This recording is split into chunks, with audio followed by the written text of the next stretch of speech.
အလုပ်တွေကိုရှုပ်တီရှုံနေအရန်များနေတော့ပစ္စည်းတွေကြော်ညာတွေကိုမေ့တယ်ဘလူတွေကြော်ညာမှန်းတော့မသိဘူးချင်းတောင်းတွေရောက်တယ်ဗျာချင်းတောင်းတွေဆိုဒီမှာကြည့်စိုက်တွေအများကြီးပဲအဲ့ဒါကိုဘလူအသေးစိတ်ရိုက်မှလဲလို့ကိုမာဘူးတွေဒီမှာလာဘူးတွေခိုရိုမီတွေဖေးစီဟော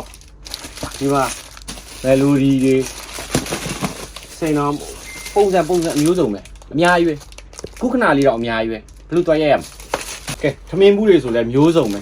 ဒီမှာအပူအေးဟိုစတီးဘူးနဲ့တွေရောခွက်တွေနဲ့ရောဒါမျိုးတွေကိုစုံအောင်ရိုက်လို့မနိုင်တော့ခုထဲတဲ့အိတ်တွေသမီးပဲအိတ်တွေမှာလည်းမျိုးစုံပဲကလေးတွေအကြိုက်တွေရောကဲမရေဘူးတွေအများကြီးပဲမိုးကအင်ကြီးဒါတော့ထီးမရောက်သေးလို့ထီးလဲရောက်ဖို့ကြံသေးတယ်ကြောင်းဖွင့်အမီဖဲပါကြည့်နေရလဲဘာမှကြည့်မနေနဲ့အကုန်ကြော်ညာပြီးွားပြီဆိုင်မှာပစ္စည်းမျိုးစုံရှိတယ်အသေးစိတ်ကိုတော့ရုပ်သိမ်းနဲ့တင်မယ်ကျေးဇူးပါ